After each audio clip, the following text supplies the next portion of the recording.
الحاقة ما الحاقة وما أدراك ما الحاقة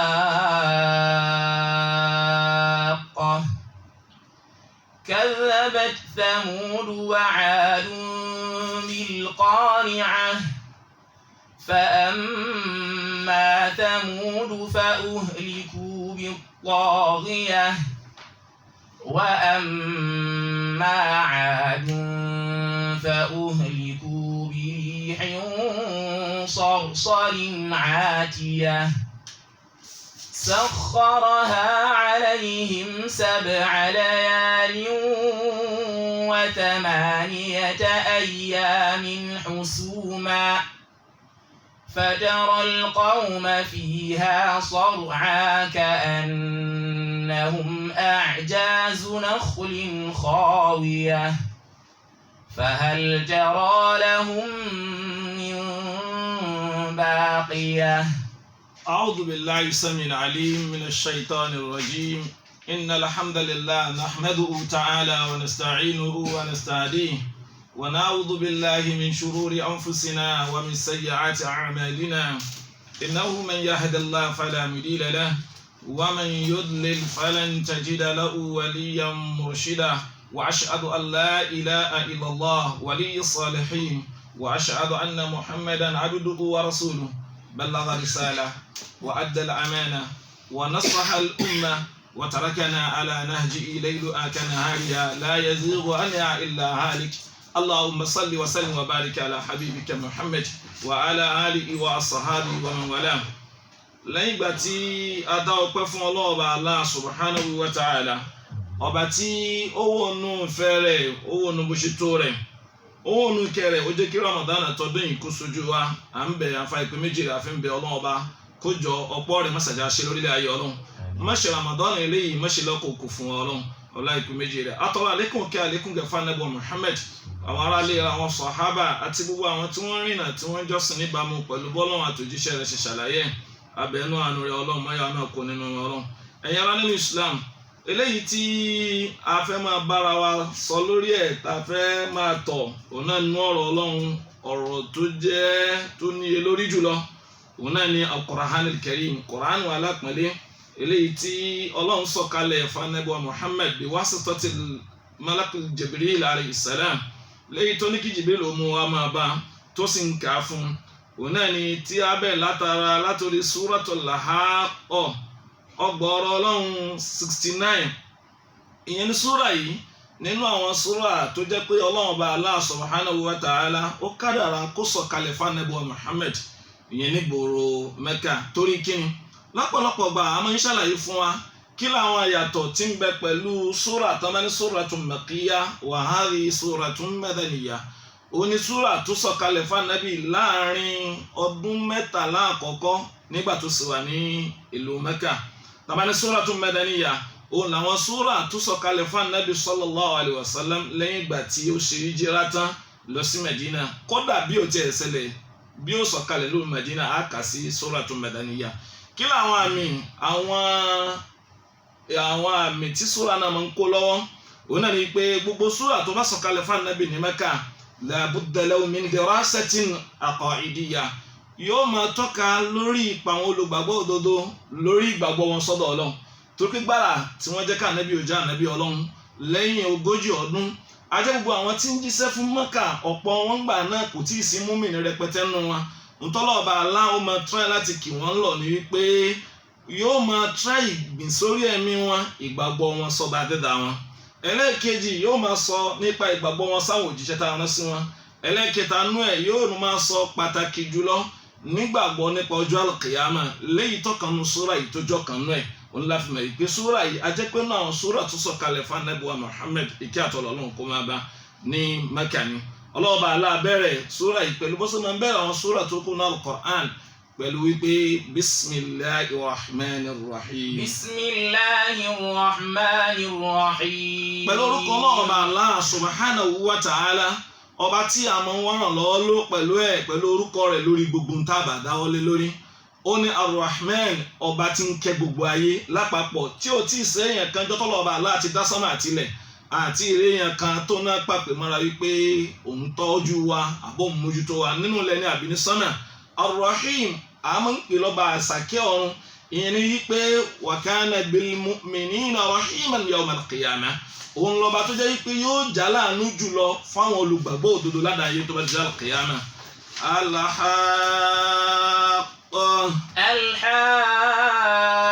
الحاقة ما الحاقة وما أدراك ما الحاقة. الحاقة ọlọ́ọ̀bà Allah subhanahu wa ta'ala tó bá fẹ́ sọ̀rọ̀ tó tóbi púpọ̀ jùlọ yóò máa ṣàlàyé nípa pàtàkì ọ̀rọ̀ tó fẹ́ sọ. Ìgbà míì a fi búra ṣáájú ẹ̀, ìgbà míì a pè wọ́n lákíyèsí, ìgbà míì a pè wọ́n pẹ̀lú orúkọ wọn. Súrà yìí bẹ̀rẹ̀ pẹ̀lú gbólóhùn tí wọ́n pè ní al-Haqqah, ìyẹn ni wípé ìṣẹ̀lẹ̀ òdodo, ìṣẹ̀lẹ̀ tí ò sí iyèméjì nípa ẹ̀. Mal-Haqqah. Kò sẹ́ni tí ó gbọ́rọ̀ ọ̀rọ̀ yìí bá máa sọ fún wa yìí pé ìṣẹ̀lẹ̀ náà èèyàn ò fẹ́ máa najú tó ẹ̀mí rẹ̀ ó wà látara máa kí ni ìṣẹ̀lẹ̀ tí wọ́n fẹ́ sọ̀rọ̀ nípa ẹ̀. Ó ní wọ́n máa Mal-Haqqah eré òjíṣẹ́ Ọlọ́run kí àtọ̀lọ́ Ọlọ́run kó máa bá tá ń sọ̀rọ̀ fún ẹ. Ǹjẹ́ o mọ pàtàkì tá ń pè ní al-Haqqah? Wa ma adraka mal-Haqqah. Ẹni tá sì ń bá sọ̀rọ̀ yìí Ànábì wa Muhammad kí àtọ̀lọ́ Ọlọ́run kó máa bá láti lè ṣàlàyé fún wa. Wa ma adraka kò sí bó ṣe lè mọ̀ ṣẹlẹ̀ yẹn bó ṣe rí àyàfi tí Ọlọ́run bá Allah fúnra rẹ̀ tó bá fi hùn ẹ́. A rí pé náà súrà yìí ọ̀pọ̀ bẹ́ẹ̀ náà wà ní al-Qur'an tọ́lọ́ba Allah máa ń bẹ̀rẹ̀ bẹ́ẹ̀. Nínú ẹ̀ ló sọ al-Qari'ah. Al-Qari'ah mal-Qari'ah. Wa ma adraka. Wa ma adraka mal-Qari'ah. A jẹ́ pé al-Haqqah ọlọ́ọ̀bà Allah subhanahu wa ta'ala ó ń sọ̀rọ̀ nípa ìṣẹ̀lẹ̀ tó tóbi. Ìṣẹ̀lẹ̀ wo ni? Òun náà ni qiyamu yawm al-qiyamah. Ìdìde ńjọ́ al-qiyamah lọ́lọ́ọ̀bà Allah fẹ́ sọ̀rọ̀ fún wa lórí ẹ̀. Ibẹ̀ làwọn olùmẹ̀sìn ti lọ wọ́n ṣàlàyé fún wa wípé nínú àwọn ọkọ̀ tíjọ́ al-qiyamah ń jẹ́ ọ̀kanú rẹ̀ ní yawmal Haqqah ọjọ́ ìṣẹ̀lẹ̀ òdodo. A rí i pé ọkọ̀ tíjọ́ al-qiyamah ń jẹ́ pọ̀ tàbá pè ní yawmal qiyamah wọ́n sọ lóko yẹn nítorí pé gbogbo tí ń jẹ́dá èèyàn náà àtàlùjànnú náà á máa bẹ níjọ́ dúró jọ tí a dúró níwájú gbangba ọba àdékẹ́ọ́lá yawma yaqumu nnasu li rabbil alamin. Ìjọ tí gbogbo ọmọ ènìyàn tá a dùn ó níwájú ọba adẹ́dàá wa olówó wa ẹni tó ní wá tán yányán ló jẹ́ kọ́lọ̀ ọba Allah ó pè ní yawmal qiyamah. Ó ní la uqsimu bi yawmil qiyamah. Ó ní mi ènìyàn má búra pẹ̀lú ọjọ́ al-qiyamah láàyè mí. Ó ní idha waqa'atil waqi'ah. Ó ní dájúdájú nígbà tí ìṣẹ̀lẹ̀ náà bá ṣẹlẹ̀. Ìṣẹ̀lẹ̀ wo ni? Òun náà ni ìṣẹ̀lẹ̀ al-Haqqah. Wọ́n máa ń pejọ́ yìí ní yawmal qari'ah. Oníjọ́ kan kókó kí ló pa tán ìpè ní yawmal qari'ah. Oníjọ́ tó ti pé wàhálà ṣẹlẹ̀ ẹjọ́ náà instead kó máa kan ara ọkàn láti lọ máa gbọ́ ọkàn yóò máa tán pókí ìyẹn ni pé jọ́ tí gbogbo ẹ̀mí ọmọ ènìyàn tí ó máa mí lókè tí ó máa mí lọlẹ̀ yóò fẹ́ dún igbá yóò fẹ́ lè là abẹnú àánú rẹ̀ Ọlọ́run kó jọ fi wá sínú ẹnu ìfàyàbalẹ̀ níjọ́ náà. Nínú ọkọ̀ tó máa ń pejọ́ yìí wọ́n máa ń pè ní yawmal hisab ìjọ ìṣirò. Ìyẹn ni pé ìjọ tọ́lọ́ ọba Allah subhanahu wa ta'ala tí ó pè mí àti rẹ pé ká wá ṣèṣirò ṣẹ́ wa. Nítorí àsìkò wọn a máa pejọ́ ní yawmuddin ìjọ ẹ̀san ìjọ tọ́lọ́ ọba àlékèọ́lá fal yawma tujza kullu nafsin ma kasabat. Níjọ́ tọ́lọ́ ọba Allah yóò san gbogbo ẹnìkọ̀ọ̀kan wa yóò san wá lẹ́san. Tá bá kó gbogbo àwọn orúkọ ìjọ a rí pé yóò máa dá lórí ìṣẹ̀lẹ̀ tó tóbi tí ó ṣẹlẹ̀ níjọ́ al-qiyamah. Ìjọ yìí ọ̀pọ̀lọpọ̀ àwọn tá Nábì sallallahu alaihi wasallam tí ń bá sọ̀rọ̀ ìyẹn ni pé ọ̀pọ̀ wọn ò ní gbàgbọ́ nípa àjíǹde lẹ́yìn ikú. Àwọn èèyàn believe pé tá a bá ti kú kò sájìdìde míì. Òun ló fà láwọn olùmẹ̀sìn sọ fún wa pé ká tó lè pèèyàn lólùgbàgbọ́ òdodo ó gbọ́dọ̀ nígbàgbọ́ sí àwọn òpó mẹ́fà ìgbàgbọ́ that means the 6 attributes of faith. Ọ̀kọ̀ọ̀kan nù rẹ̀ ni pé an tu'mina billah èèyàn gbọ́dọ̀ nígbàgbọ́ sọ́ba tó dáa wa malaikatihi yóò nígbàgbọ́ sáwọn màláíkà wa kutubihi yóò nígbàgbọ́ sí tírà wa rusulihi yóò nígbàgbọ́ sáwọn òjíṣẹ́ ọlọ́ọ̀bà Allah látàrí ìbẹ̀rẹ̀ wọn dórí ẹni gbẹ̀yìn wọn wal yawmil akhir yóò sì nígbàgbọ́ sọ́jọ́ kan ìta wà lórí ẹ̀. summa wa tu'mina bil qadar yóò wà nígbàgbọ́ sí kádàrá khairihi wa sharrihi. àwọn ẹ̀ka méjèèjì ó pàtàkì ó jẹ́ lórí sẹ́tà nàbíwá Muhammad sallallahu alayhi wa sallam tó ṣe lórí àwọn sọ̀hábà ń gbówó Mẹ́dínà ń gbówó Mẹ́kà. ìyẹn ló fà tó jẹ́ wípé ọ̀rọ̀ àgbàwẹ̀ àlọ́ hajj àyọ̀ zaka kò tiẹ̀ tí ì ṣẹlẹ̀ lọ́rọ̀ Mẹ́kà torí pé tó kàn wọ́n ni pé báwọn ó sì nígbàgbọ́ pé àwọn ó ṣèṣì irúṣẹ́ àwọn. ìyẹn ni pé tí lẹ́yìn bá ń bẹ lórí ẹ̀mí wa yóò jẹ́ yẹn ó lè tágìrì gbogbo ń tẹ́ bá máa wí fún un. ó jẹ́ pé gbogbo ọdún yẹn gan lọ́dún mẹ́tẹ̀ẹ̀tàlá yẹn kò sógun bẹ̀ torí pé àwọn tí wọ́n jagun wọn ò nígbàgbọ́ pa ọba adẹ́dà tó pa wọ́n láṣẹ wọn ò nígbàgbọ́ táwọn bá tiẹ̀ kú kí ní ó padà ṣẹlẹ̀ lẹ́yìn rẹ̀ ló fà tó jẹ́ pé ọba Allah subhanahu wa ta'ala gbogbo sura Makkiyya ó máa ń try láti emphasize lórí ìnígbàgbọ́ nípa ọjọ́ kan yìí yawma la yawma ba'da níjọ́ tí ò ní síjọ́ kan lẹ́yìn rẹ̀ tá a lè pè lọ́jọ́ níjọ́ kìyàmà tá a bá ti lè dìde wọn ò ní péjọ́ kan níjọ́ ìjọ́mọ́ torí pé bóun ni ó ṣe jẹ́ bẹ́ẹ̀ oòrùn wọn ó ti ka wọn ó ka oòrùn idha shamsu kuwirat ọlọ́ọ̀bà aláà ohun tó bá tó tà ń sọ fún wa yìí shamsu kuwirat wọn ó ka òkè eléyìí tí ó tún wá bá ilẹ̀ ni pé wa idhal ardu muddat ilẹ̀ láàyè mi ní wa idhal ardu muddat ilẹ̀ wọn fà á ìyẹn ni pé kò ní sí tí ó máa jẹ́ ilẹ̀ láàyè mi ó sọ fún akọni yawma tubaddalu al-ardu ghayra al-ardi was-samawatu mutwiyatun biyamini níjọ́ tọ́lọ́ ọba aláwọ̀ pààrọ̀ lẹ̀ yìí ìyẹn ni pé a ní kíra ẹni káàárọ̀ ẹ káàsán ẹ káalẹ́ kò ní sí njọ́ yẹn ẹ̀yẹ́ ó sìn ọlọ́run bíjọ́ ìṣerí olùfà gbogbo sẹ́yìn làwọn ànábì ọlọ́run tó ṣáájú ànábì wa Muhammad ìkẹ́ àtọ̀lọ́ ọlọ́run kó máa bá òun làwọn náà wá fi jíṣẹ́ òun náà pé àwọn ìjọ wọn lórí ẹ̀ gbogbo ọ̀pọ̀lọpọ̀ àwọn tá a ráwọn ànábì ọlọ́run tó ṣáájú ànábì wa Muhammad sí ìkẹ́ àtọ̀lọ́ ọlọ́run kó máa bá wọn lápapọ̀ gbogbo wọn pátápátá ni wọ́n péjọ ìnírọ́ bẹ́yàn bá sì ti gbà tí ó gbà fọ́lọ́run tí ó gbà fójíṣẹ́ rẹ̀ tó péjọ àlìkíyámà nírọ́ kò sí tí ó padà ṣẹlẹ̀ ní pé gbogbo sẹ́tàn mú wá fún pátápátá irọ́ náà ni ó pè كذبت ثمود وعاد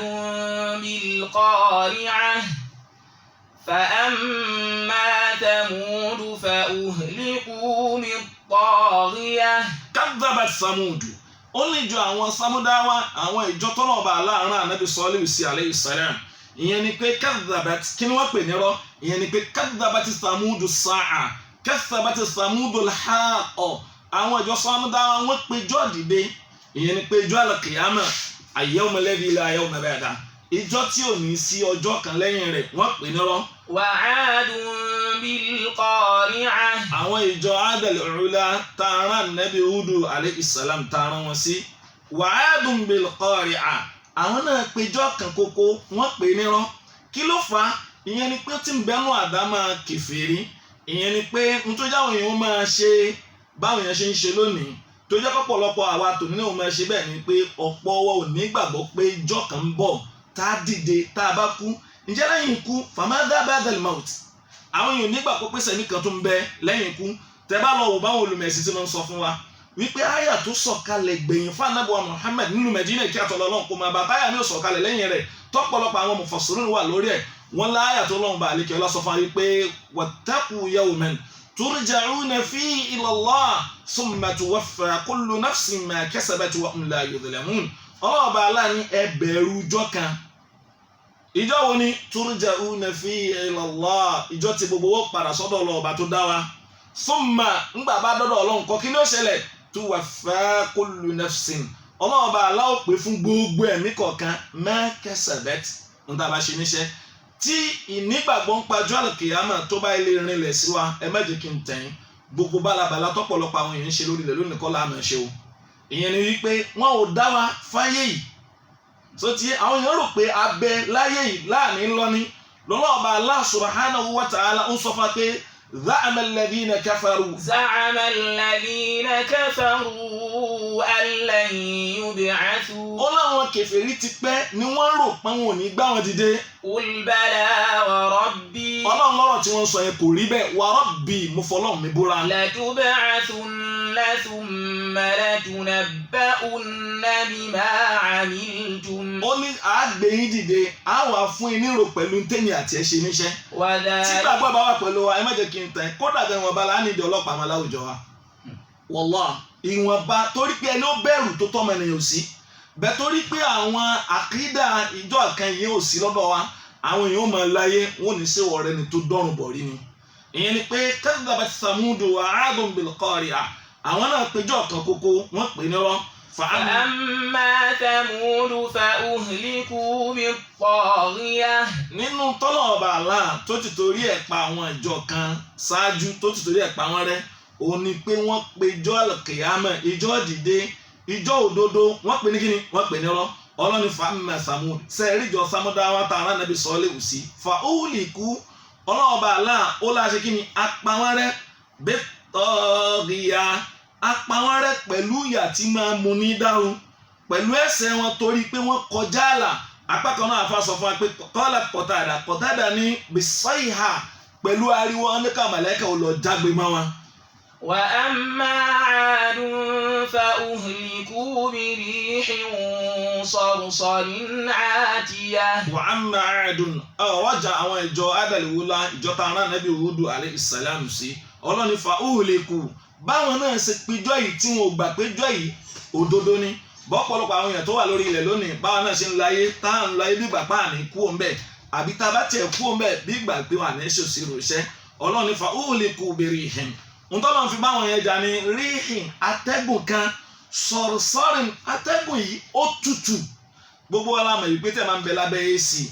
ajẹ́ wípé instead tí máa di tutù ó máa ń dá wàhálà lẹ̀ fún ni atẹ́gùn yìí instead tutù yẹn kó jẹ́ nǹkan tí ó jẹ́ nǹkan àǹfààní fún wa ó dìdà kejì ríhìn sọ̀rọ̀sọ̀rìn atẹ́gùn kan tó jẹ́ wípé gbogbo tó bá bá lára èèyàn ó le púpọ̀ sọ̀rọ̀sọ̀rọ̀ àtìyà atẹ́gùn yẹn kọjá àlà ìyẹn ni pé tí nǹkan bá kọjá òṣùwọ̀n tá a lè rí gbogbo wa láàmú yìí pé wọ́n bá kẹja sínú fíríjì àbákónú fíza kò sí tí ó padà ṣẹlẹ̀ sí ni pé yóò dì mí. سخرها عليهم 7 ليال و8 أيام حسوما. سخرها عليهم 7 ليال و8 أيام حسوما. Allah subhanahu wa ta'ala sakharaha alayhim ó ní mo jẹ́ kí òtútù yẹn atẹ́gùn yẹn mo jẹ́ mú wọn dàrú tábà ló wọ ọ̀pọ̀lọpọ̀ tọ́lọ́ba Allah subhanahu wa ta'ala tó máa ti ń lo sakharaha tó bá ṣe nǹkan rọ ní wa sakhara shamsa wal qamara yóò ló ń ṣe òun rọ̀ fún wa òun ṣe òṣùpá rọ̀ fún wa àmọ́ ń bì sakharaha alayhim ìyẹn ni pé n tó yẹ kó jẹ́ ìdẹ̀ra fún wa ó di ìnira fún wa. 7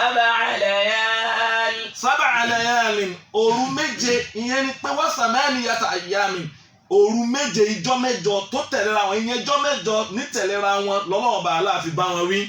فترى القوم فيها صرعى. ìrẹ́ tá n bá sọ̀rọ̀ ìfàtàrà eré àmẹ́bùwà Muhammad sallallahu alayhi wa sallam ọlọ́run wá ń ya fọ́tò fún bó sì jẹ́ pé ṣẹlẹ̀ yìí ò ṣẹlẹ̀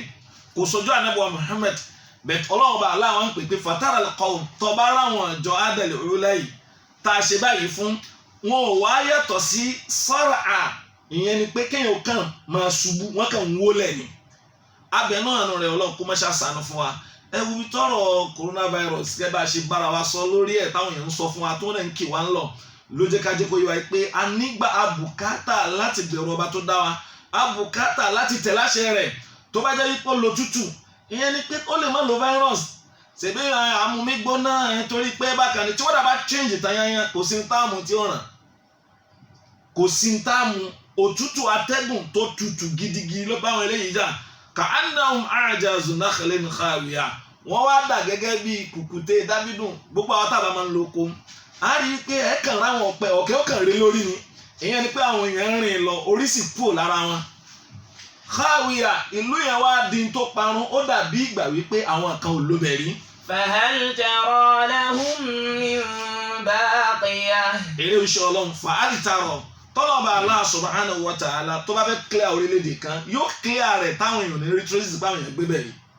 fahal tara lahum èrè iṣẹ́ ọlọ́run ó ráwọn kan tó sọ fún ayé pé ilẹ̀ yìí àwọn ìjọ Samudawa náà ló bẹ̀ ilẹ̀ yìí àwọn ìjọ adàlúwúlá ni wọ́n ló bẹ̀ ẹ̀rọ rí pa wọn àmọ́ méje kí n tẹ̀ ẹ̀ lè rí lẹ́gbẹ̀ẹ́ wọn yóò dàbí ìgbà téèyàn ò lo bẹ̀ rí rárá fahal tara lahum min baqiya ìyẹn ni pé wọn ò fẹ́ ṣẹ́kù lẹ́ni tá a fẹ́ lè rántí pé àwọn kan ló bí rí. وجاء فرعون ومن قبلهم والمؤتفكات بالخاطئة. wàjá Fir'aun ọlọ́ọ̀bá Allah subhanahu wa ta'ala kò sí tó máa ń tì torí ẹ̀ sọ́tà àwọn ànábì ọlọ́run tó ṣáájú fún wa kọjá pé kémi àti ó lè rí pé sí ìbáyìí ló ṣe ṣe tá a bá máa ń pa ìjọ Samudawa tá a máa ń pa ìjọ àwọn Adal ula wàjá Fir'aun wa man qablahu ìtàn ànábì wa ìtàn Fir'aun ò gbọ́dọ̀ jìnnà sí wa tó gbogbo ẹni bá ń gbélẹ̀ lọ́wọ́lọ́wọ́ báyìí orí pa Fir'aun sì sẹ́kù lọ́lọ́ọ̀bá Allah ni pé bí Fir'aun sì tóbi tó lórí ilẹ̀ àjọ kú olórí ilẹ̀ bí ìgbà tí ò lórí ilẹ̀ rí ni pé èèyàn kan ga lórí ilẹ̀ ọlọ́ọ̀bá Allah subhanahu wa ta'ala kò fẹ́ ròyìn alágbára kan lórí ilẹ̀ kó ga gbé ó ṣe ròyìn Fir'aun náà bó ló ṣe wí. wa inna Fir'auna la'alin fil ardi wa innahu laminal musrifin. ìyẹn ni pé bí ìgbà tí Amẹ́ríkà lónìí báwọn yẹn ṣe nígbàgbọ́ pé òun lálágbára ayé tí máa ń ròyìn pé lùkàn lágbára ẹ̀yẹ ká mọ̀ pé ó lágbára lórí ilẹ̀ tí máa fi ń bò fún yẹn kan kì í sí pọ́lọ́ ọba Allah ó ń ròyìn rẹ̀ pẹ̀lú agbára Fir'aun ò tó nǹkan kan bẹ̀ tó fi ń wé tàwa tá àdéjọ ń lò pé ẹ̀yin tẹ́ ń lò ń sìn kò sẹ́ni ó tó fẹ́ tó Fir'aun nínú yín níbi tágbára Fir'aun dé níjọ́ tá Nábì Musa alayhi salam tí ó máa sọ fún Fir'aun yìí pé inna rabbakum ó nájọ́ lọ́wọ́ ọba tó dá yín ọba tó wà ń bo tó wà ń sánmà Fir'aun láti pèpè ya amẹ́nu èrè amẹ́nu ó sì pé prime minister rẹ̀ bínilì sọ̀rọ̀ à la'alli attali ila ilahi Musa ó ní bá mọ mo fẹ́ kó mọ nígbà tó ní mo fẹ́ kó mọ pyramids kan odi kan ààyè kan tó ga mo fẹ́ lọ nàjú tó lọ́hùn Musa ṣẹ́ni kó lágbára púpọ̀ ọlọ́ọ̀bà Allah ó ga púpọ̀ ó ní la'alli Fir'aun ga lórí ilẹ̀ so tiẹ̀ nígbà mi tá Nábì Musa alayhi salam tó bá ń ròyìn aljanna fún Fir'aun so tiẹ̀ wípé tajri min tahti ila anahar pé àwọn akérèmọdò ṣe kí ni ó sàn lábẹ́ ọgbà táàmù gbé lálùjánnà Fir'aun náà dẹ̀wò pé ọ̀wọ́ abẹ́ ẹlẹ́ ni. wa hadhihi al-anharu tajri min tahti. wa hadhihi al-anharu tọba lọ́nà rẹ̀ ní akérèmọdò èmi náà gbẹ́ àwọn stream sábẹ́ ààfin mi tí sì ń sàn torí pé agbára rẹ̀ kò sí tó fẹ́ ṣe ń gbà yẹn tọ́lọ̀ ọba aláòṣẹ́ náà rọ̀ fún máa dálíkà ipò yẹn gùn ọlá yẹn gùn lọ́lọ́ọ̀bá aláàfin sọ fún wa pé wàjá Fir'auna wa man qabla Fir'auna àtàwọn tó ṣáájú rẹ̀ kíra kan ní a lè sọ pé wàjá Fir'auna wa min qibalihi àtàwọn tí wọ́n dìjọ ló ń gbà yìí torí pé amánu rẹ̀ ìyẹn ni tó ẹni tó jẹ́ bíi prime minister rẹ̀ kò fẹ́ sí tó fẹ́ kó ṣe tí ò ṣe kò fẹ́ sí so ìyẹn ni pé kíní yẹn máa ń gùn agbára yẹn máa ń gùn àmọ́ tá a bá lọ pẹ̀lú àkìrá àti sọ pé wàjá Fir'aunu wa man qabla Fir'aun dé òun náà wá ó péjọ àlùkìyàmà ó pè nírọ́ nínú tí Fir'aun pè tọ́lọ́ba aláàfin bá wí jùlọ tó fìyà kan tí ò fi jẹyàn kan tó fi jẹ́ ìyẹn ni pé Fir'aun péré ẹ̀ lọ́lọ́ a'udhu billahi min dhalik ó ní ana rabbukumul a'la ó ní ẹ lọ́ọ́ mà dáadáa èmi lọ́lọ́run yín tó ga jùlọ èèyàn kan ò ní wí láàárọ̀ kó dalẹ̀. فأخذه الله نكال الآخرة والأولى. Ọlọ́run ní gbólóhùn tó wí gbẹ̀yìn yẹn àtàwọn èyí títí ń ṣe tẹ́lẹ̀ pẹ̀lú ọmọ Bani Israel àwa fi méjèèjì mú ìyẹn ni pé wàjá Fir'auna wa man qablahu wal mu'tafikatu bil khati'ah àtòun àwọn mu'tafikatu wọ́n máa ń pè wọ́n apá kan náà àfa sọ fún wa yìí pé àwọn ìjọ Ànábì Lutu alayhi salam apá kan sọ pé no wal mu'tafikat àtàwọn òbílẹ̀ jẹ́ bí wọn bil khati'ah pẹ̀lú àwọn àṣìṣe tí wọ́n ṣe àmọ́ ìtọ́nu rẹ̀ jù ni pé àwọn ìjọ Ànábì Lutu ni pẹ̀lú àṣìṣe wọn ọlọ́ọ̀bà Allah subhanahu wa ta'ala kò ní pa ìjọ kan kó pa wọ́n rẹ́ kò ní bá wọn wí kó fìyà jẹ wọn bí ò jẹ́ pé wọ́n ṣàṣìṣe sọ́lọ́hun wọ́n kọ̀ tí ikún sọ̀rọ̀ Ọlọ́hun wọ́n kọ̀ tòjíṣẹ́ Ọlọ́hun àbí wọn ò gbà péjọ àlùkìyámà ń bẹ lórúkún ìbákan náà á tún pé gbogbo ayé lápapọ̀ àti gbogbo táwọn yàrá ti ń gbọ́ wa ẹjá lọ mọ̀ wípé ma nazala al-bala'a illa bi-dhanb aw bi-dhunub àdánwò kan ò ní ṣẹlẹ̀ lórí ilẹ̀ àyàfi pẹ̀lú ẹ̀ṣẹ̀ ni o coronavirus lẹ́yìn tí ó sí èméjì lórí ẹ̀ lára wa ó ní wípé ìkọjáàlà ọ̀pọ̀lọpọ̀ àwọn táàdì jọ ń gbórí ilẹ̀ pọ̀ àwọn èèyàn wọ́n bá kọjáàlà wọn débi wípé wọ́n ń jubilate wọ́n ń celebrate day of gay ìjọ tọkùnrin àtọkùnrin ń fẹ́ra wọn subhanallah ntọ́lọ́n ti torí ẹ̀pàjọ Ànábì Lútù rẹ̀ òun làwọn yẹn legalize ẹ̀ àwọn orílẹ̀-èdè tí wàhálà ìfi bẹ̀rẹ̀ ó yẹ ká máa wádìí ẹ̀ dáadáa so ti yẹ Germany legalize gay wípé ọkùnrin àtọkùnrin wọ́n lè fẹ́ra wọn àwọn èèyàn sọ fún wa pé ní Europe ń sìn tá a máa gbọ́ pé o fẹ́ ṣèyàwó wọ́n á máa bí ẹ pé ta ló fẹ́ fẹ́ tá má rí pé ó fẹ́ fẹ́ obìnrin wọ́n á rò pé bíbà pé ẹ̀yin ẹ̀ tún wà lórí pọ́kùnrin ń fẹ́ obìnrin ń fẹ́ obìnrin lesbian so léyìí tọ́lọ́ ọba Allah ń ṣe kì í ṣàṣìṣe o gbogbo ìṣe rẹ̀ pátápátá ló lérò ń gbàgán so tí wàhálà ìbá wa pọ̀ jù kò sí tí ó máa ṣẹlẹ̀ àwọn àrí pé àwa tọ́lọ́hún ṣàánú wa kọ́lọ́hún jọ mọ́ṣáfi wá sínú ẹni rẹ lórí ilẹ̀ báwa bá ń bẹ lọ́hún títí kọ́lọ́hún tó gbà níjó máa wọlé bí ṣe ń wọlé kama jaa min hadith alladhi akhrajahu fi kutub as-sihah an ida azwaj an-nabiy sallallahu alayhi wa sallam Zainab bint Jahsh dakhala alayha rasulullah faz'a anabi yawa Zainab ní anabi kí àtọ̀lọ́lọ́hún kó máa bá ó lánàbí wọ yàrá mi lẹ́ni tí ń gbẹ́ pẹ̀pẹ̀ kí ló wí ó ní futi al-yawma radima Yajuju wa Majuju ka'akadha ó ní lónìí wọ́n sí odi ìyẹn ní fẹ́ǹsì tí wọ́n mọ láti kọ́ba àwọn Yajuju láti má wọrí ilẹ̀ ó ní wọ́n ti sí ó wá sàpèjú ọwọ́ rẹ̀ báyìí so tiye ọ̀rọ̀ tí wailul arab min sharri qad tara bí tó ti bẹ̀rẹ̀ nu ó ní àdánwò tó ti ṣẹlẹ̀ ó ti dé bá Lárúbáwá nìkẹ́ gbogbo ara yé ni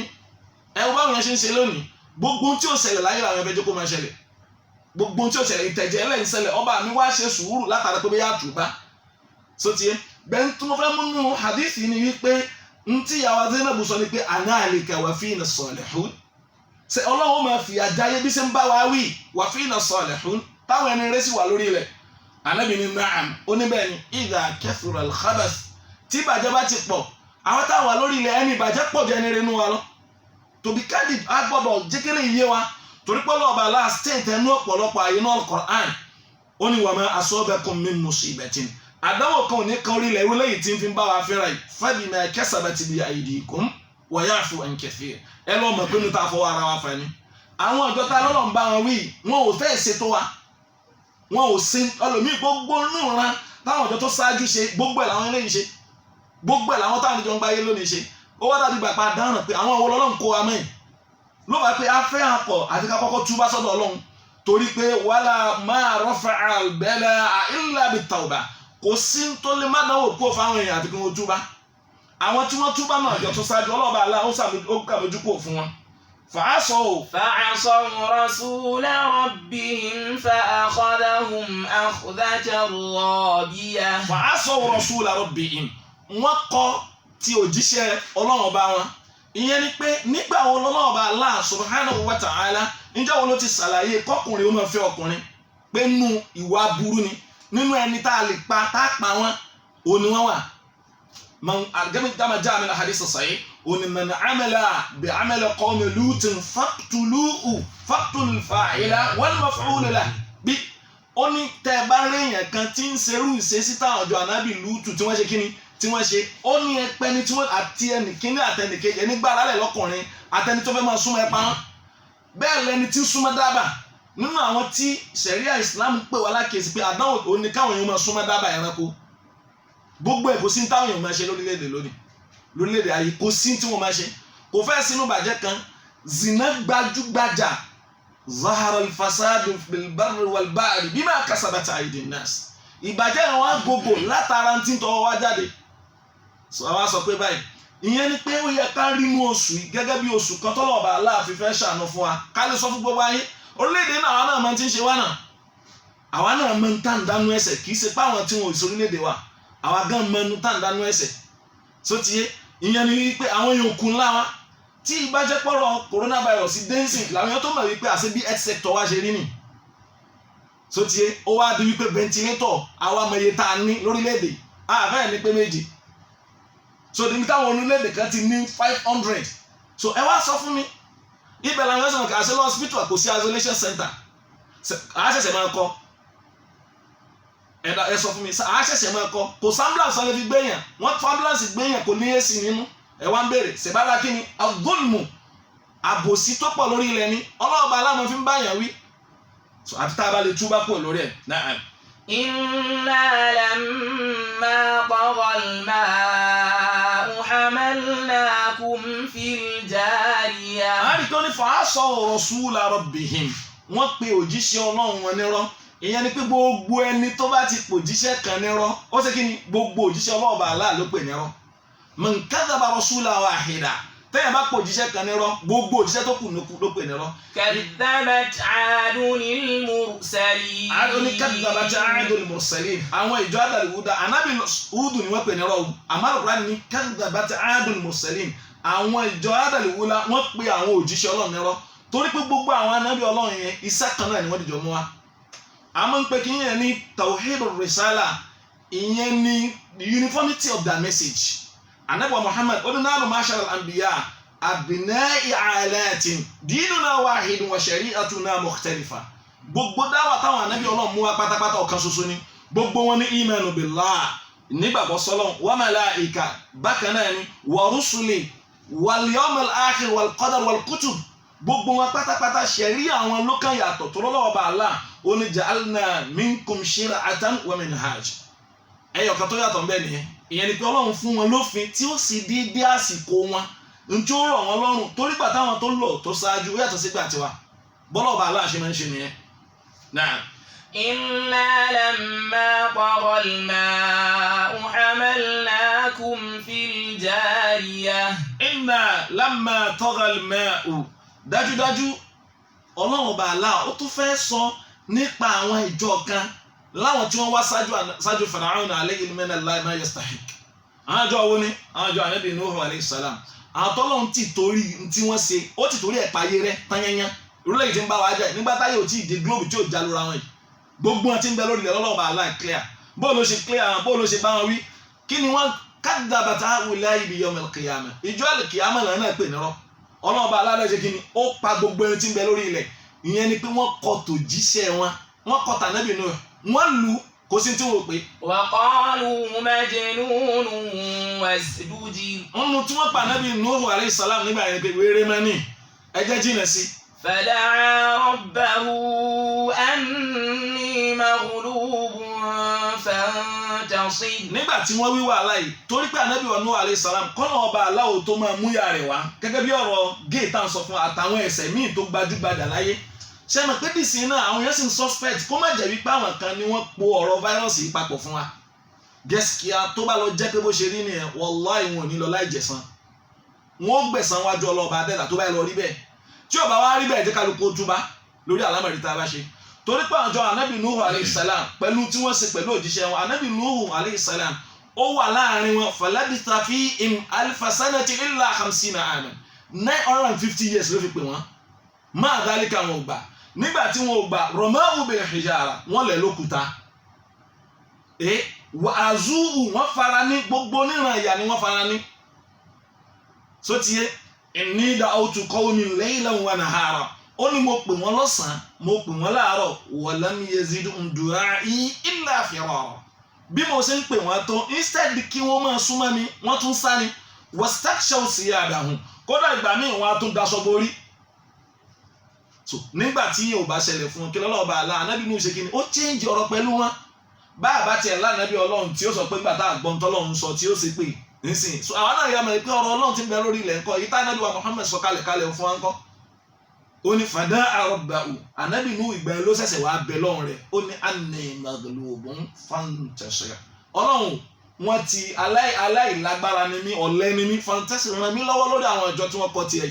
kí lọ́nà wá sọ. ففتحنا أبواب السماء بماء منهمر. ó jẹ́ kí a lè bẹ̀rù Ọlọ́run nípa àwọn ọ̀rọ̀ míì tá a bá ń gbọ́ ní Al-Qur'an torí pé sánmà tí ń ran òrùn yìí sánmà tó ṣùpá ń yọnú ẹ̀ sánmà táwọn ọ̀rọ̀ àwọn ń jáde nú ẹ̀ sánmà tó mi ń jáde yìí wallahi pẹ̀lú àwọn ọba adẹ́dá ni torí pé bí sánmà ìbákan náà yìí ṣe wà tí ń rọ òjò náà lọ́lọ́ ọba adẹ́dá lè change rẹ̀ fún wa so ti fáírọ́ọ̀sì yẹn kì í gbaná atẹ́gùn kó kán ọba adẹ́dá so ọ̀rọ̀ pé yẹn kan fẹ́ láti ibì kan yóò máa kárí torí pé pàtó pàjọ ànábì Nuhu rẹ̀ ordinary òjò ni wọ́n pè àmọ́ wọn ò mọ̀ pé ó yàtọ̀ síbẹ̀ bọ́lọ̀ lọ́wọ́ ọba aláṣẹ sọ ní fafatahna àwa sí abwaba as-samaa ìyẹn ni pé asílẹ̀kùn sánmà ó yàtọ̀ sí normally bí ṣe máa ń rọ̀ tẹ́lẹ̀ ìyẹn ni pé àṣì sánmà ní kíni ó ní àwọn abwab as-samaa bina'in munhamir ìyẹn ni pé ọ̀pọ̀ òjò àwọn ní kó ṣe kíni òjò tó le wọ́n ṣe kíni wọ́n rọ̀ na'am. وفجرنا الأرض عيونا. sáàmù pé tọ́nádé òjò gan máa rọ̀ tó bá pọ̀ láwọn àsìkò kan ilẹ̀ lè má mú ma ọ̀tọ̀ ni Ọlọ́run ní rárá kó má rí bẹ́ẹ̀ ọ̀rọ̀ kó má mú nìkan kọ́ wa fajjarna al-arda uyunan ọlọ́run bá ní kí àwọn ìṣẹ̀lẹ̀ ilẹ̀ náà wọ́n ṣe kí ni òun náà wọ́n ń sun ni. فالتقى الماء على أمر قد قدر. فالتقى الماء على أمر omi sánmà àtilẹ̀ wọ́n ṣe kí ni wọ́n ń pàdé ara wọn kódé gẹ́gẹ́ báwo ọlọ́run ṣe kádàrá rẹ̀ ọlọ́run wa ni nínú tí wọ́n ń sọ fún wa ní suratul Haqqah tá ń bá lọ ó ní lamma taga al-ma'u hamalnakum fil jariyah ọlọ́run bá aláàní mo wá gbé èmi tẹ́ ń gbọ́rọ̀ wa yìí sótìyé àtàwọn bàbá wa torí pé gbogbo àwa tá a ṣẹ́kù lórí ilẹ̀ àwa àrọ́mọdọ́mọ ànábì Nuhu ni lójó sọ pé wa hamalnahu agbẹ́yìn ìyẹn ni pé sínú ọkọ̀ ala dhati alwa'in lórí igi ọkọ̀ ojú omi tá a fi igi kan faltaqal ma'u amalnakum fil jariyah ọlọ́run wa ní ìyẹn ni pé gbogbo wa là ń bẹ lára bàrá di babalá bàbá wa nú àwọn tí wọ́n gbà fún ànábì Nuhu kò sí ẹni tí ò parẹ́ ní àfọ́nbá ànábì Nuhu wọkọ̀ torí pé àdúrà tá ànábì Nuhu tọrọ ọlọ́run bá àlekè ọlá kó jọ kó ṣàánú wa ọba tó fà ànábì ní tó sẹ́nà ànábì Muhammad lánàbì kẹ fún wa kó jọ kó káwa náà sínú ìjọ kẹyìn àdúrà tá ànábì Nuhu tọrọ lé wọn lórí nìyí pé. Rabbi la tadhar ala al-ardi minal kafirina dayyara. Rabbi la tadhar ala al-ardi ọlọ́run má fi ilẹ̀ lórí ilẹ̀ minal kafirina dayyara mi á jẹ́ kí ilé kankan sẹ́kù nù lé wọn ìyẹn nígbà tí ilé ò bá sẹ́kù wọn dán bẹ́ẹ̀ nù lé ńkọ́ innaka in tadharhum ó tún wá fi kún fún wọn torí pé tó o bá fi wọn lẹ́ẹ̀lẹ́ yudillu ibadaka wọn nu àwọn ẹrúsìn rẹ ìyẹn ni pé táwọn òbílẹ̀ jẹ́ bá pọ̀ lórí ilẹ̀ sara al-amru munkaran wa sara munkaran ma'rufa yóò wá di tí ò tó dá yóò di tí ò dá lọ́wọ́ àwọn èèyàn tẹ̀wá ara àwọn èèyàn sì náà máa ń sọ̀rọ̀ owó èlé ẹ wà máa rò pé bígbà pé normal thing bígbà pé báyìí gẹ́gẹ́ bí kí ọkùnrin àtọkùnrin ó fẹ́ra wọn ní Europe lẹ́nìí bó ṣe di tó yẹ pé wọ́n ti legalize ó di nǹkan tó gbajúmọ̀ wọ́n ṣèyàwó fún ni subhanallah sẹ́wọ̀n àwọn lẹ́yìn ó bímọ àwọn lọ́lọ́ọ̀bà aláǹbínú. Naam. linaj'alaha lakum tadhkirah. linaj'alaha lakum tadhkirah ọlọ́ọ̀bà Allah subhanahu wa ta'ala ó láàṣẹ yẹn fún yín kẹ́lẹ́ ṣe kí ni kẹ́lẹ́ rántí aṣẹ́ ní ìrántí fún yín ìyẹn ni pé àwa tá à ń gbọ́ yìí ìrántí eléyìí jẹ́ ntọ́lọ́ ń ṣe lọ́wọ́lọ́wọ́ yìí ó kéré gan-an tó ti ṣe ṣáájú kò dẹ̀ lọ́wọ́ òsè ní ìta àbá ti túbà ó ní tadhkira ká lè rántí àwọn tó lọ wata'iyaha udhunun wa'iyah àti gbogbo ẹni bá létí ìgbọràn ẹni kí ni liman lahu qalbun aw alqa as-sam'a wa huwa shahid gbogbo ẹni bá létí ìgbọràn nù wa pé ọ̀rọ̀ ni o bí ṣe máa ṣe ni o láti sọ fún wa lórí ètò kan wípé kullu ma yahdus ala al-abd al-an gbogbo tí ń ṣẹlẹ̀ lọ́wọ́lọ́wọ́ báyìí min alamati as-sa'a nínú àpẹẹrẹ bíjọ́ àlìkíyàmù òṣèré ni ẹ̀rù ń bà mí gan mo rò pé àlìkíyàmù Al-Qur'ani ń sọ fún wa tipẹ́tipẹ́ àti bí ó ṣe rí nìyẹn oróyìn ẹ̀fọ́ ní Suratul Abasa bóòlù ṣe lórí yawma yafirru al-mar'u. yawma yafirru al-mar'u min akhihi. níjọ́ tí ọmọ ènìyàn ó máa sá fọ́mọ ẹ̀yẹ ọ̀yà à ń sá fúnra wọn sábà sá fúnra wọn. wa ummihi wa abihi. ọmọ ènìyàn ó sá fún ìyá àti bàbá ẹ̀ wọ́n wá di wípé tí èèyàn bá ilé èèyàn kan tẹ́ ẹ kẹ́fín sí pé ní coronavirus wallahi ẹ̀ sá fún. ọ̀kan náà ọmọ ìyá tó ṣiṣẹ́ ní Europe ó ní tóun bá ń bọ̀ láti ibi iṣẹ́ òun wà obìnrin ni yóò wá pe ọkọ rẹ̀ wípé kó bá mú ọmọ pamọ́ torí kọ́ ọmọ yẹn má bàa pàdé ẹ̀ torí kọ́ medical personnel ni so ìyàwó yẹn tó bá yóò wá gbẹ̀yìn wọlé tó bá gbẹ̀yìn wọlé yóò wá ṣe kí ni yóò wá lọ léwé gbogbo aṣọ yóò kọ́kọ́ bọ yóò kọ́ fọ̀ náà eléyìí ọ̀tọ̀ ni ẹlẹ́ẹ̀kejì arákùnrin kan ń bọ̀ láti ta ó fẹ́ wọlé ọmọ rẹ̀ ń sábọ̀ ó sá fún ni pé kó má bàa pàdé òun torí kí ni torí pé kò fẹ́ kó tòjọ́ àlùkò àwọn gbọ́dọ̀ rẹ̀ pé yóò ṣe rí ó ní yafirru al-mar'u min akhihi èèyàn máa sá wa ummi wa abi nítorí tí àwọn adẹ́rùbà mi ní nǹkan bí ọ̀sẹ̀ bíi 2 sí 3 sẹ́yìn tí wọ́n sọ fún wa pé bóyá láwùjọ wa bóyá lágbègbè tá a wà yìí tí wọ́n ní bóyá coronavirus wà ń bẹ̀ àwọn èèyàn lọ bì kan bóyá ẹni tó ṣaláìsí yẹn ìjọ yẹn sọ́jà kankan tó rìn lópòpónà wà sí òpópónà dání kálukú fìdí múlẹ̀ ni àwọn èèyàn fò dídí àdúgbò lẹ́lẹ̀ torí just kòkòrò tá a ṣe kíni tá a fojú rí àmọ́jọ́ tá Al-Qur'an sọ fún wa yìí ó kọjá bẹ́ẹ̀ tá a gbọ́dọ̀ múra torí pé báwọn ìjọ yẹn ó ṣe rí. فإذا نفخ في الصور نفخة واحدة. ìjọ tá à ń sọ̀rọ̀ rẹ̀ tá à ń fi wéra wọn yìí nufikha fi s-sur ìjọ tí wọ́n fọn fèrè sínú wo nufikha fi sur ìtọ́tọ́lọ́wọ́ pa Israfilu tí ó pa láṣẹ pé ó yá fọ́n fèrè yẹn Ànábì sallallahu alaihi wasallam sọ fún wa pé látijọ́ tí wọ́n ti gbé ànábì dìde lánàbì Ọlọ́run ní Israfilu ṣe kíni ló ti fi èrè sọ́wọ́ báyìí sẹ́nu ó ti gbé sẹ́nu kó kàn bló rẹ̀ ló kù. ìyẹn ló fà á lọ́pọ̀lọpọ̀ àwọn ní tí múmìnì bá síwọ́ ọṣẹ́ tó bá gbé sínú sàárè báyìí tó bá rí nú dẹ̀ra tí ó máa rí látọ̀dọ̀ ọba dẹ́dà kílẹ̀ mọ̀ tádùn àtàwọn èèyàn máa ṣe ohun tí wọ́n máa sọ fọ́lọ́ ni pé Allahumma ajjil sa'a Ọlọ́run tètè jálè kí á mọ̀ òde ẹni tó gbé fòrè sẹ́nu tètè jó tètè fún bẹ̀tẹ̀ yẹn bá jẹ́ kèfèrí Ọlọ́run tó bá wọnú sàárè tó bá rí nú ìyà tí wọ́n fi ń jẹ ohun tí ó máa sọ fún pé Allahumma la taqum sa'a Ọlọ́run má ti jálè kí á mọ̀ òde torí pé eléyìí tá à ń rí ìgbúrú ọtún wálé yìí tó fi jẹ ẹni tó kọ tiẹ̀ yóò tún le jù báyìí lọ bó lẹ rò pé yóò ṣe rí ẹ jẹ́ pé àwọn kan tiẹ̀ tẹ́ka ti palẹ̀ mọ́ pé gbogbo rárá tá tiẹ̀ ń sin ilé ojú sú àwọn torí pé àwọn fẹ́ rínú dẹ̀ra tọ́lọ̀ ń palẹ́ sí ìdá wọn wọ́n ń kánjú ayé kọ́ ní ń kánjú àwọn kan ń ṣàdúrà kó tètè ya àwọn kan ò fẹ́ lọ sótìyé ayé ò da káwọn yòókù fáírọ̀sì náà káwọn ò lọ ṣe rí àmọ́ torí pé á pìrìpìà kalẹ̀ bẹ́ẹ̀ títí dì sí mi ò mọ̀ palẹ̀ mọ́ wa ó yẹ kémi àti yín lọ́kùnrin lóbìnrin ká lè palẹ̀ mọ́ pé tí àlùkìyámà bá tiẹ̀ dé kí ní ó kà mí àti ẹ lọ́wọ́ sotiye lamma jaa Sauban min ashabi Rasulillah sallallahu alaihi wasallam níjọ́ tí anabi sallallahu alaihi wasallam tó bi wípé mata sa'a ó bi anabi pé Ọlọ́run ìgbà wo lọ́jọ́ àlùkìyámà ó dé bá sahaba ṣe rí nìyẹn àwọn yàtọ̀ sáwọn tá ń lórí ilẹ̀ lónìí ó ní mata sa'a Ọlọ́run anabi ìgbà wo lọ́jọ́ àlùkìyámà ó dé ẹgbọ́n tá anabi sọ fún sallallahu alaihi wasallam ó ní wọ́n máa àdàdà láà kí ni tó pòpí àkàlẹ̀ ìyẹn ni pé ọ̀fẹ́ kálíkì àmọ́ òde kí ló pòpí àkàlẹ̀ ó ní kí ni ma àdàdtu min amalin illa hubba Allah wa rasulahu ó ní mi ò ní nǹkan kan tí mo mọ̀ pé mo pòpí àkàlẹ̀ lóòótọ́ o àmọ́ mo nífẹ̀ẹ́ Ọlọ́run àti òjíṣẹ́ rẹ̀ so ti pé anabi wa ni al-mar'u ma'a man ahabba ẹ lọ́ọ́ mọ̀ pọ́nmọ́ ni yóò máa bẹ pẹ̀lú ẹni tó bá nífẹ̀ẹ́ sí ìyẹn ni wípé abùkátà ká tiẹ̀ wo bóun iṣẹ́ tó wà lọ́wọ́ wa bóun ló ṣe rí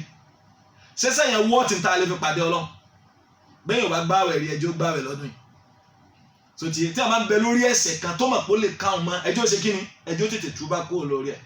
làlùkọ́ ni mo ń fọ́ fún wa ní gbogbo gbà ó ní wasari'u ila maghfiratin min rabbikum wa jannatin 'arduha as-samawati wal-ard. kó tó di pé Israfilu ó fọn fèrè ẹja ṣe kí ni ká tètè túbá torí pé lẹ́kùn tútú bá ṣì wà ń ṣíṣí sótìyé wọ́n ní ọlọ́ọ̀bà àlá ó ní látàn kọ́tù tawba ó ní lẹ́kùn tútú bá ò ní tì sótìyé àtà tẹ́tùlù ọ̀ṣàmùsù min magribiha títí tóòrùn ó fi máa jáde níbi títí wọ̀ ìyẹn alhamdulillahi rabbil alamin àṣẹ̀dúpẹ́ lọ́dọ̀ Ọlọ́run òòrùn sì ń yọ níbi títí kíni níbi tó ti ń yọ kò tí ì máa yọ níbi títí wọ̀ ìjọ tóòrùn bá ilé yọ níbi títí wọ̀ la tanfa'u nafsun imanuha ìgbàgbọ́ kan ò lè sọ ọmọ ènìyàn láǹfààní ìjọ yẹn mọ́ kò sí déyà lè sẹ́yìn forí ẹ̀jẹ̀. nafkhatun wahida. nafkhatun wahida ìfọ́n fèrè kan ṣoṣo ni gbogbo ẹni tí ń bẹ lórí ilẹ̀ pátápátá àkẹ́yà á kú mẹ́ta yẹnyẹn. wa humilatil ardu wal jibal fadukkata dakkatan wahida. nígbà tí wọ́n bá fọ́n fèrè àkọ́kọ́ ẹ̀ tí gbogbo wa bá ṣe kí ni tá a kú tán yẹnyẹn ẹni tó bá láyé ń jọ náà Ọlọ́run kàwá sún ẹni tí ó là ó bàbá wa ń bẹ lábẹ́ ẹ̀lẹ̀ náà Allahumma arhamna tahta al-ardi wa fawqa al-ardi wa yawma arda alayk kẹwàá níjọ́ tá a máa bẹ lórí ilẹ̀ lọ́wọ́lọ́wọ́ báyìí nígbà tá a bá wá sí lórí ilẹ̀ tá a bá ń bẹ lábẹ́ ẹ̀lẹ̀ ńjọ́ náà kẹwàá níjọ́ tá a wá pàdé rẹ̀ tá a dágẹ̀rẹ̀ wá bá wa fèmí àti ẹlùgbọ́ wa pápá lápapọ̀ fi wá sínú ẹni tó yọ́nú sí tó kẹ́ níjọ́ yẹn Ọlọ́ni hummilatil ardu wọn wà gbé ilẹ̀ wal jibal àtòkè fàdúkàtà dákàtà wáhìdá wọn fi wọn lura wọn ilẹ̀ yẹn wà á dà gẹ́gẹ́ bí ẹ̀gbọ̀n òwú ló fi níjọ́ yẹn yawma idhin oníjọ́ yẹn. wàtàkùnù jìbàlù kal-'ihn. wàtàkùnù jìbàlù kal-'ihn oníjọ́ yẹn òkè ó dàbí kal-'ihn al-manfush bí ẹ̀gbọ̀n òwú bẹ́ẹ̀ lòkè ó ṣe rí níjọ́ yẹn. Na'am. فيومئذ وقعت الواقعة. فيومئذ níjọ́ àlùkìyámà tọ́lọ́ba aláǹró yẹn fún wa وقعت الواقعة níjọ́ yẹn làwọn ìṣẹ̀lẹ̀ yóò ṣẹlẹ̀ irú ìṣẹ̀lẹ̀ wo ni ó ṣẹlẹ̀ níjọ́ àlùkìyámà. واقعة òun lọ́nà fi sọ fún Suratul Waqi'a fúnra rẹ̀ ó ní. إذا وقعت الواقعة. nígbà tí ṣẹlẹ̀ yẹn bá ṣẹlẹ̀ kí ló ṣẹlẹ̀. ليس لوقعتها كاذبة. ìṣẹ̀lẹ̀ yìí ó gbọ́dọ̀ dá wa lójú pé kò sí ìṣẹ̀lẹ̀ lẹ́rọ̀. خافضة رافعة. ìṣẹ̀lẹ̀ yóò pín àwọn èèyàn sí mẹ́ta khafidatun rafi'a àwọn kan ó dẹni yẹpẹrẹ ńjọ́ yẹn rafi'a àwọn kan ó dẹni gíga. إذا رجت الأرض رجا. nígbà tí wọ́n bá mì ilẹ̀ ní ti mímì. وبست الجبال بثا. وبست الجبال بثا wọ́n gbọ̀n òkè bí ẹ̀gbọ̀n wọ́n gbọ̀n ní ti gbígbọ̀n. فكانت هباء منبثا. òkè yẹn ò wá di tí ò ní kankan bí ìgbà tí ò wọ́ọ̀tì kankan tí wọ́n gbọ́n dànù. so ìjọ yẹn waqa'atil waqi'a inú ṣẹlẹ̀ tí ó ṣẹlẹ̀ ìjọ yẹn ni wípé gbogbo tí ń bẹ lábẹ́ ilẹ̀ pátápátá Ọlọ́run gbé wọn dìde. níjọ yẹn yawmal mahshar ìjọ tí gbogbo wo lọ kójọ. níjọ yẹn yawmal hisab ìjọ tá a sì sí rọṣẹ́. ìjọ yẹn yawmal mizan tu'raduna ila al-mizan al-a'mal ìjọ tí wọ́n sẹ́rí gbogbo wa padà lọ síbi òṣùwọ̀n ṣẹ́ olóore wa. so ajẹ́ pé ìjọ yẹn ìjọ ṣẹlẹ̀ gangan tá a bá ní ìṣẹ̀lẹ̀ yẹn ṣẹlẹ̀ ìjọ al-qiyamah lọ́lọ́ọ̀bà aláwọn ròyìn fún wa. وانشقت السماء فهي يومئذ واهية. وانشقت السماء ọlọ́ọ̀bà aláà oníjọ́ yẹn shaqqati السماء wọ́n fọ́ sánmà فهي يومئذ واهية sánmà ó wàá dà gẹ́gẹ́ bí ẹ̀gbọ̀n òwú nǹkan tó yẹpẹrẹ bó ṣe tóbi tó yẹ gbogbo sánmà méjèèjì wọ́n kú dànù bẹ́ẹ̀ máa tán bá gbọ́n sánmà kí ló wàá ṣẹlẹ̀. والملك على أرجائها. والملك على أرجائها àwọn màláíkà wọ́n wàá máa bẹ létí ti sánmà wọ́n níjọ́ yẹn الملك الذي على حاملة العرش àwọn màláíkà tí wọ́n gbà lára sí tẹ́ gbé lọ́wọ́ wọ́n ní mẹ́rin ni wọ́n وزيدت wọ́n wàá fi kún wọn wọ́n fi kún níjọ́ yẹn wọ́n fi mẹ́rin kún wọ́n jẹ́ mẹ́jọ. والملك على أرجائها ويحمل عرش ربك ajẹ́pà mẹ́jọ ni wọ́n ṣe kíni ni wọ́n gbà lára sí ọlọ́ọ̀bá lọ níjọ́ yẹn. فوقهم يومئذ ثمانية láwọn màláíkà tí wọ́n gbà lára sí ọlọ́ọ̀bá aláàlọ́. يومئذ تعرضون لا تخفى منكم خافية. يومئذ تعرضون لا تخفى منكم خافية níjọ́ yẹn تعرضون wọ́n sẹ́rí wa يوم العرض ìjọ tí wọ́n sẹ́rí ìyẹn ní afẹ́ akọ kò sẹ́ni tí ó lé yẹn o bí bàbá sọ wípé gbàtà ní kágbélé kò sẹ́ni rányàn street tó busy jù sotie street tó busy jù ní Cairo wọ́n máa ń pè ní Shari al-Haram tó busy jù ní sotie Shari al-Haram ní Cairo city ó wá di pé èèyàn kan ò rí mbẹ the most busiest street in Egypt sotie the same thing lọ sí New York ó wá di pé àwọn èèyàn wá ń yọ jáde bí ìgbà pé ní tí ó pa wọn àǹtà túrọ̀dùn ìjọ yẹn ìkàlùkù bá jáde kò sẹ́ni ó sá pamọ́. لا تخفى منكم خافية. kò sí ń pè tí ó pamọ́ ńjọ́ yẹn ń pè tí ó ṣe kí ni tí ó pamọ́ fọlọ́run bá dẹ́dà kò sí ń pè èèyàn kan ò sí lè sá níjọ́ tá à ń sọ yìí torí pé tó bá ti lè fọn fèrè ẹlẹ́ẹ̀kejì gbogbo ó máa dàgẹ̀rẹ̀ ni a máa sẹ́rí bí ìgbà wípé wọ́n ń da ẹran lọ sí fíìdì nígbà ọ̀gbìn إلى نصب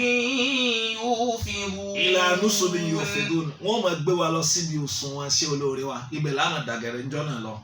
فأما من أوتي كتابه بيمينه. فأما من أوتي كتابه ẹ̀yin orísìn ọlọ́run ńgbà bá wa débi tá à ń lọ kí ni ó ṣẹlẹ̀ ńjọ́ yẹn yawmul hisab ìjọ sí o ọlọ́run bá aláwa ni فأما من ẹ lọ mọ̀ dájúdájú nínú tí ó ṣẹlẹ̀ ńjọ́ àlùkìyámà tọ́lọ́run sọ fún al-haqq ó ní agbọ́dọ̀ mọ̀ pé anna rabbukum haqqun wa rasulukum haqqun wal sa'atu haqqun wal mizanu haqqun was siratu haqqun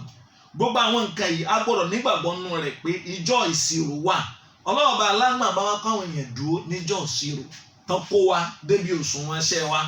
tó ti yẹ ẹni wá wá ṣèṣirò ṣẹ́ rẹ̀ tọ́lọ́ọ̀bá aláwọ̀ á rò pé eléyìí ẹ máa wulẹ̀ má jẹ́ ó ṣèṣirò ẹ fún ní tírà rẹ̀ ẹjọ́ owó tí ń bẹ́ẹ̀ onífà amma man utiya kitabahu biyamini gbogbo ẹni bá gba tírà rẹ̀ pẹ̀lú ọwọ́ ọ̀tún. فيقول هاؤم اقرءوا كتابيه. a jẹ́ wípé èèyàn rúṣin ọlọ́run má ṣàfihàn àti yín sínú ìjọ ọ̀tún. Ànábì sallallahu alayhi wa sallam ó lóun nífẹ̀ẹ́ láti máa ṣe gbogbo nǹkan òun pẹ̀lú ọ̀tún yu'jibuhu tayammunu fi kulli shay'in fi tanahulihi wa tarajulihi wa tatahhurihi. Àìdá ó fẹ́ wọṣọ ni yóò wọ̀ látọ̀tún, tó bá fẹ́ wọ bàtà ọ̀tún ni. Kódà tí ó bá jẹun ọwọ́ ọ̀tún là Nábì sallallahu alaihi wasallam encourage ká máa fi jẹun, kéèyàn mọ́ fọwọ́ sí jẹun. Ó ní fa inna shaytana ya'kulu bi shimali, ṣètánì àtàwọn ọmọ ẹ̀yẹ́ ẹ̀ náà máa fọwọ́ sí jẹun. Tó pé tó bá dẹjọ́ àlẹ́ kìámà bọ́ọ̀tù ò bá mọ́ ẹ̀yàn la àfi kéèyàn sọ́ra kọ́ gbogbo àwọn ọmọ wa bá a ṣe máa ń lo ọ̀tún. Ó ní man utiya kitaba, gbogbo ẹni máa bá fún ní tírà ṣe rẹ̀. Ṣé àmì pé tírà yẹn ó ti wà pẹ̀lú wa ń sìn? Bẹ̀rẹ̀ àwọn èèyàn pé tírà yẹn ó wà pẹ̀lú wa. Tá bá lọ sínú Suratul Isra bó lè ṣe rí. Iqra kitabaka kafa bi nafsika al-yawma alayka hasiba. Iqra kitabaka. Níjọ́ yẹn tírà ṣe wa ó ti wà lọ́rùn wa. Tó ti yé ó ń bẹ lọ́rùn ẹnì kọ̀ọ̀kan wa tá ń gbé kiri. Níjọ́ yẹn wọ́n kàn yọ jáde bí ìgbà tí wọ́n ti dọ́kúmẹ̀ntì. Wa nukhriju lahu yawmal qiyamati kitaban yalqahu manshura. Wa nukhriju lahu yawmal qiyamati kitaban. Níjọ́ yẹn yóò wá mú tírà yẹn jáde torí pé màláíkà ti ń kọsẹ́ dáadáa wa òun wà lọ́tún, èyí tí ń kọ ìdàkejì Ọlọ́run ọba àlekẹ́ má tẹ̀jẹ́ yẹn oríṣẹ́ sí Ọlọ́run, ìyẹn ni pé ìyẹn wà lósì. A jẹ́ pé gbogbo seconds ìṣẹ́jú àkàbí èyí tó kéré jùlọ ní ìṣẹ́jú tí ẹ̀ máa ń lò lórí ilẹ̀ ayé gbogbo ẹni wọ́n ń dọkumẹ́ntì ẹ̀ fún wa, wọ́n ń kọ́ lẹ́lẹ̀. Ó ní níjọ́ yẹn wọ́n wá yọ tírà wa, ẹni wọ́n bá wá fún ní tírà tiẹ̀ pẹ̀lú ọwọ́ ọ̀tún. Fayaqulu ha'um iqra'u kitabiya. Ètí ìwé arúgbó sọ ni pé ha'um iqra'u kitabiya, pẹ̀lú dùnú ẹ wá wo tírà mi, iqra'u kitabiya ẹ wá ka tírà mi. Gbogbo alámọ̀ wípé tá bá fún ọmọ akẹ́kọ̀ọ́ nígbà tá a fi wà ní primary school, ọlọ́ba alámọ́sàsàlẹ̀ fún dáadáa wọn tá a tara wọn jáde, àwọn tí ń bẹ láyé wọn bá ṣe wọn pẹ̀lẹ́pẹ̀lẹ́, àwọn tó ti ní wọn sábà foríjì wọn Ọlọ́run bá wọn káwọn pẹ̀lú gbogbo mùsùlùmí lápapọ̀. Ìyẹn ni pé ìjọ tó bá fún yẹn tírà tá a bá gbà lásẹ̀mílì wọn ó ti tòjọ kálukú tòjọ níwájú class teacher. Tá a bá fún yẹn ní result rẹ̀, report card rẹ̀ or report sheet rẹ̀, tó bá ti rí báyìí torí pé fail ẹ méje ń tàn yóò kásápò ni o, kò ní fi yàn kankan. Àmọ́ gbogbo ẹni máa fún ní tírà rẹ̀ ìwé result rẹ̀ níjọ́ yẹn tó bá rí ike pass ló wà ńbẹ̀ tó wò ó tó rí pé yóò wá máa sa eré káàkiri, yóò wá máa sọ fún àwọn ọ̀rẹ́ rẹ̀ pé ẹ wá gbàgbé mo ti tàbá náà wọn ò fún ọ káàdì náà wọn ò fún mi ká wọ́n sì fún káàdì ó ti fi tiẹ̀ sápò ni. Sójú ọ̀rẹ́ bí ó ṣe rí nìyẹn, ìdùnnú orí ẹ̀mí wa kẹ́kẹ́ ńjọ́ náà mọ́ṣá ṣe bẹ́ẹ̀ fún wa. Ìyẹn ni pé iqra'u kitabiya, ẹ wá wo tírà mi ẹ wá kà. Inni dhanantu anni mulaqin hisabiya. Inni dhanantu anni mulaqin hisabiya. Ó ní mo ti mọ̀ dájúdájú tẹ́lẹ̀. Ìyẹn ni pé gbogbo ẹni tí ó gba tírà rẹ̀ pẹ̀lú ọwọ́ ọ̀tún làbúdà bí imanihi bi yawmil qiyamah. Torí pé ó nígbàgbọ́ pé jọ́ yẹn wà lójú sọ pé dhanantu mo mọ̀ dájú anni mulaqin hisabiya. Mo ti mọ̀ pé ń pàdé ìṣirò lẹ́nu. A jẹ́ pé gbogbo ẹni tí ò bá gbà pé ó pàdé ìṣirò yóò jẹ́ ìbálẹ́jọ́ aburú fún ẹ̀jọ́ yẹn. So ti hisabu tí wọ́n wí ń bì ìyẹn ni pé wọ́n fún tírà rẹ̀ ni. Torí pé àwọn Aisha radiyallahu anha gẹ́gẹ́ bó ṣe wà ní Suratul Inshiqaq ó ní fa amma man utiya kitabahu fasawfa yuhasabu hisaban yasira. Olùrọ̀ ẹrú bẹ́ẹ̀ yóò ṣèṣirò sẹ́ rẹ̀ níṣirò tí ó rọrùn. So ti ìyàwó Aisha ní Ọlọ́run Ànábì sallallahu alaihi wasallam ó ní ìṣirò owó. Ànábì ní láyà Aisha man husiba udhiba. Gbogbo ẹni tọ́lọ́run bá aláàbá ní kó wá ṣèṣirò iṣẹ́ ó fẹ́ jí àjọ náà ni. Man nukisha al-hisab, gbogbo ẹni tó bá ní kó wá ṣèṣirò iṣẹ́ rẹ̀ yóò jí àjọ yẹn ni. A jẹ́ pé hisabu ń bẹ̀ yẹn ni pé bí wọ́n ṣe fún ní tírà. Kama ja'a min hadith alladhi akhrajahu Ibn Hatim an Abdullah ibn Hansalah ghasilul malaika. Olọ́lọ́wọ́ ọba Allah níjọ́ al-qiyamah inna Allah yuqifu 'abdahu yawm al-qiyamah. Yóò gbé ẹrú rẹ̀ kan yóò dádúró níjọ́ al-qiyamah. Fayubdi aw yudhihiru sayyi'atihi min dhari sahifatihi. Yóò wá máa fi ọ̀pọ̀lọpọ̀ iṣẹ́ àṣìṣe rẹ̀ yóò máa fi hàn níjọ́ al-qiyamah. Yóò wá ní fayaqulu anta amilta hadha, yóò ní bẹ́ẹ̀ ni inni lam afdahaka bihi. Níjọ́ láyé ṣékìní yẹpẹrẹ rẹ̀, àmọ́ lónìí náà bí mo ní ìṣe yẹpẹrẹ láti ń tó láti lónìí náà ń forí ẹ̀jẹ̀ abẹnú àánú rẹ̀ Ọlọ́run àti ní àtẹ̀yìn má ṣàfihàn sínú ẹni tí ó gbà tírà àṣẹ rẹ̀ pẹ̀lú ọwọ́ ọ̀tún ọlá ìpín méjì rẹ̀ Ọlọ́run ọlá àánú rẹ̀ Ọlọ́run. Subhanaka Allahumma bihamdik nashhadu an la ilaha illa anta nastaghfiruka wa natubu ilayk. Subhana rabbika rabbil izzati amma yasifun wassalamun ala al-mursalin walhamdulillahi rabbil alamin.